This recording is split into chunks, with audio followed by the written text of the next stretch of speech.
questionamos um especialista, né, Ana? Isso, o Sérgio Brasolin é biólogo especializado em arborização urbana e é pesquisador do IPT, do Instituto de Pesquisas Tecnológicas de São Paulo. Gentilmente nos atendeu, está esperando aqui para falar. Sérgio, obrigada pela sua atenção com o ouvinte da Rádio Bandeirantes. Uma boa tarde. Oi, Sérgio, boa tarde. Prazer estar aqui. Lamentavelmente, por esse episódio, meus pêsames aí à família. Realmente, vamos ter que elaborar isso melhor, né? Lamentável mesmo. Agora, o Sérgio, dá para identificar, visualmente falando, ou com a utilização de algum equipamento, algum aparelho, as árvores que colocam em risco as vidas das pessoas aqui em São Paulo, em uma cidade tão grande como é a cidade de São Paulo? Dá para antecipar esse tipo de problema? João, eu vou separar as árvores da cidade em dois grandes grupos, tá bom? Bem rapidinho. Certo. Primeiro delas, árvore é um ser vivo, né? Ela envelhece, ela fica velhinha, ela fica doente, ela começa a apodrecer, começa a ter cupim. Então, essas árvores que são fragilizadas, né? Que já estão com problemas, geralmente as mais antigas, as maiores, as mais pesadas, né? Existe a possibilidade de você, com uma avaliação da árvore externa, usando equipamentos que já existem aí disponíveis, não é novidade para ninguém, tomógrafo e outros equipamentos, você fazer uma predição e tomar uma decisão antes. Então, essas árvores fragilizadas, é possível você avaliar e tomar decisão. Isso é papel da prefeitura, e no caso aí, compartilha com a secretaria aí a responsabilidade, né? Agora, tem árvores, né, Joel e Ana, temos que ser corretos tecnicamente.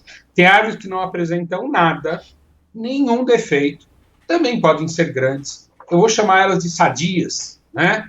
E você não observa nada externamente, mas essas árvores têm, por exemplo, uma restrição de crescimento das raízes. Então, nós estamos falando lá atrás, Joel e Ana, do planejamento mal feito. Há 40, 50, 70 anos, plantou-se árvore num local sem prever que um dia ela ia ter 20 metros, como esse eucalipto aí, né? Uns 20 metros de altura. Então, a gente está falando de um gigante de pé pequeno, né? Ou seja, ele não conseguiu se ancorar, se estabelecer adequadamente. E se não me engano, o eucalipto tem uma raiz pivotante, que é uma raiz que ela penetra com uma eficiência muito grande no solo e atinge uma profundidade inimaginável, bem superior do que uma outra raiz, do que a raiz facilada, né? Acho que é esse o termo. Agora, será que esse eucalipto, por estar em uma área urbana, não teve condição de desenvolver um sistema radicular eficiente como ele desenvolveria em uma área não urbana, em uma zona rural, por exemplo? Até porque essa não se partiu, né? Vale destacar que ela caiu por inteiro. Sim. A raiz saiu do chão e a árvore caiu inteira. Joel, tecnicamente, eucalipto, essa coisa de que a raiz do eucalipto pivotante vai metros e metros para baixo, não é verdade, mesmo na condição de floresta, tá? Um eucalipto desse tamanho, o máximo que você vai ter de profundidade de raiz é 1,5 m, no máximo 2 metros, né? Então, assim, e dá certo, né? Nós temos as árvores na cidade aí, até com menos profundidade de raiz, e dá certo. Então, mas a questão eu acho que é essa que você colocou. O eucalipto, até alguém chamou a atenção, o eucalipto tem uma coisa que chama de desrama natural, ou seja, os galhos secam e caem, e é perigoso. Não é uma árvore, isso está em qualquer manual de arborização de qualquer cidade do Brasil, né? Não é uma árvore que não pode ser mais plantada na cidade. Era nisso que eu queria chegar com o senhor, porque existem árvores que estão plantadas incorretamente aqui na cidade de São Paulo, esse é um exemplo, né? Esse é um exemplo que deveria ser melhor cuidado, né? E talvez planejar a substituição, por ser numa escola, planejar a substituição por uma árvore nativa da Mata Atlântica, até fazer um trabalho de educação ambiental com as crianças da escola. O eucalipto presta o seu serviço ambiental, mas numa situação dessa tem que se pensar, planejar em estar substituindo, né?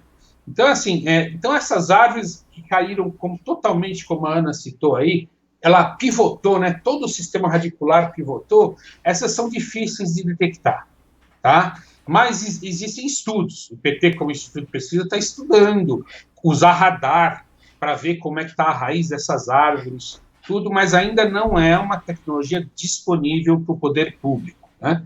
Mas, sem dúvida, a zeladoria tem que existir na cidade, o manejo das árvores tem que existir, tem que ser programado, monitorado. Aquelas que têm esse grande porte tem que fazer um estudo mais aprofundado, principalmente dentro de uma escola, né? Então, para se tomar decisões antes, né? Agora, Sérgio, pela sua experiência, a gente, toda vez que chove, fala de dezenas de árvores que caíram em São Paulo, às vezes centenas, né? De ontem para hoje foram quase 170, por exemplo. A maior parte dessas quedas, pela avaliação e pelo conhecimento que você tem aqui da situação da cidade de São Paulo, é porque a gente tem espécies plantadas que não deveriam estar dentro da cidade ou é falta de manutenção mesmo? Olha, o que a gente observa mais é essas raízes essas árvores caindo por inteiro, né? Numa maior porcentagem, isso é confirmado para todas as cidades do Brasil. Isso normalmente, Ana, está ligado ao plantio inadequado lá atrás, o espaço que eu deixei para a árvore crescer, o canteiro que eu não cuidei para plantar a minha muda. Aí ela cresce toda enrolada, a raiz, e um dia ela vai ficar grande e alta e vai cair. Então, esse é um aspecto. A outra questão que a gente não pode deixar de citar, Ana e Joel, as questões climáticas. Elas estão piorando cada vez mais, né? Você hoje ouve falar de microexplosões, coisa que a gente não ouvia. Então, hoje, em Santos, há 15 dias atrás, deu um vento de 120 km por hora. Então, essas questões, quando entra nessa seara de ventos exageradamente fortes, aí é árvore podre, é árvore sadia, né, que vai cair mesmo. Então, tem uma certa, em um certo momento, uma certa análise, tem uma certa fatalidade aí. Mas cabe ao poder público usar as melhores técnicas, melhores ferramentas para estar tentando resolver essas situações. Sérgio, né? E outra coisa, a gente vê muita árvore caindo aqui em São Paulo, mesmo em dias em que não há uma ventania muito forte. Por quê? Porque pode haver a canalização do vento. Quantas vezes você já esteve em uma rua rodeada por prédios ou cercada de prédios e que você vê aquele vento passando com tudo ali, o vento que é canalizado. E quando ele é canalizado, ele se torna intenso, muito forte, capaz de derrubar até mesmo árvores grandes como esse eucalipto que caiu ontem na Vila Mariana. Mas como lidar com esse problema? Você acha que é melhor fazer podas mais eficientes ou substituir mesmo essas árvores que são inadequadas, né, de espécies inadequadas para áreas urbanas? Dá para a gente lidar com essas espécies inadequadas já plantadas em São Paulo? Tem como fazer algum trabalho para mantê-las vivas? Planejamento, Joel. Primeiro que a sua observação de vento é corretíssima, tá? Você tem túneis de vento aqui na cidade, canais de vento que podem favorecer ou não a queda, pode propiciar a queda de árvores, né? Planejamento é a palavra, sem dúvida. A cidade tem esse desafio, a prefeitura tem esse desafio de estar substituindo as árvores que estão inadequadas, né? E plantando outras. Só que nós temos aqui um grande desafio, que é o seguinte: onde plantar? Eu não posso tirar todas as árvores da cidade, porque eu vou desertificar São Paulo, se eu for pensar que todas estão a maioria está inadequada, né? Eu vou desertificar. Então eu tenho que começar a discutir aonde eu vou plantar. Vou tirar espaço da onde eu paro o carro na rua, vou fazer uma ilha e plantar uma árvore ali? Por que não? As grandes cidades estão fazendo isso, tirando vaga do leito carroçável da rua para plantar a árvore. Já que a minha calçada eu tenho que privilegiar para a questão de acessibilidade, essas coisas assim. Então, nós temos um desafio urbanístico aí muito grande. Concordam que a nossa cidade precisa de árvore, gente? Precisa de árvore e árvore grande, não é árvore pequenininha. Nós temos aí prevendo 3 graus de aumento para 2030. Isso vai ser um inferno na cidade, né? Então, nós vamos precisar... Olha o grande desafio. Ser seguro, temos que plantar com segurança, temos que cuidar daquelas que estão lá e precisam de uma análise mais detalhada, porque são ou não adequadas, né? E ainda achar lugar para plantar novas árvores, né? É um grande desafio para uma cidade que não foi planejada, né, Joel e Ana? Esse A é um grande arborização problema. de São Paulo não foi planejada. Nada em Não São é que Paulo foi nem planejado, né? Curitiba, mas não é que nem Curitiba, Maringá, Porto Alegre, que a arborização é planejada, né? Nós fomos crescendo, né? Então, temos hoje esse passivo ambiental, né? E esses acidentes não podem ocorrer mais. Temos que ser mais conservadores, na minha opinião, na hora de tomar uma decisão se eu removo ou substituo árvores. Né? No Agora- lugar desse eucalipto, você plantaria o quê? Deve ter muita gente nos ouvindo com a um gente espaço falou de vago a na gente porta falou de de uma casa, árvore né? nativa, mas que tipo de espécie, por exemplo? Imagina quantas Olha- pessoas estão pensando em plantar uma árvore. Já escreveram um livro, já tiveram um filho e estão esperando para plantar a árvore. Tá complicado. Olha, então vamos lá. Se está numa escola, primeiro, vamos achar o espaço adequado para a gente plantar a nossa árvore. Plantaria árvores da Mata Atlântica, né? Por exemplo, uma sibipiruna, um pau-ferro, elas são grandes, são, mas eu vou trabalhar o espaço, eu não vou plantar elas. Sibipiruna solta uma folhinha, hein? A sibipiruna cai aquelas folhinhas. Joel, a árvore é importantíssima. Sim, A óbvio. árvore é fantástico, né? Quero que mais. Ela não solta a folhinha, ela te faz um tapete verde para você andar. Isso. Aí Boa. você falou da pau de ferro, tinha um ouvinte perguntando dela, que o Evandro falou que na Avenida Nazaré, ali no Ipiranga, tem umas enormes. E ele estava preocupado se é uma espécie perigosa ou não. Então, pelo menos adequada para o espaço urbano é. Sibipiruna, pau Ela de ferro. Pau-ferro, né? Cambuci e outras aí que a gente pode plantar. A questão é a seguinte: não tem a questão é a árvore certa no local certo. Então, se eu plantar um pau-ferro numa calçadinha de 1,5 m, eu vou ter problema daqui a 40, 50 anos. Né? Vai acontecer o que a gente está vendo hoje. Então, a questão é pôr no lugar certo. Então, na escola, eu faria um trabalho de educação ambiental com as crianças, plantando árvores da Mata Atlântica, né? Podia ser até para o Brasil, que tem um resgate histórico aí, né? E trabalharia essa questão de serviços que a árvore presta para a gente, né? Agora, eu sei que... Pode falar. Pode terminar, por favor. Não, eu sei que é triste o que aconteceu, é horrível, é inconcebível, né? Mas nós temos que trabalhar essa questão de que árvore não é um perigo. O erro aí é a falta de planejamento, tudo isso, né? Plantar a árvore certa no lugar certo. Essa é a questão, tá? E o que eu ia perguntar é em relação à poda, né? Se pela análise que vocês fazem pelo IPT aqui na cidade de São Paulo, o serviço de poda tem sido feito de maneira adequada. Eu não estou falando da falta de poda, é a poda que é executada mesmo, porque muitas vezes a gente vê que a árvore passa por esse serviço e quase que a copa inteira da árvore é removida.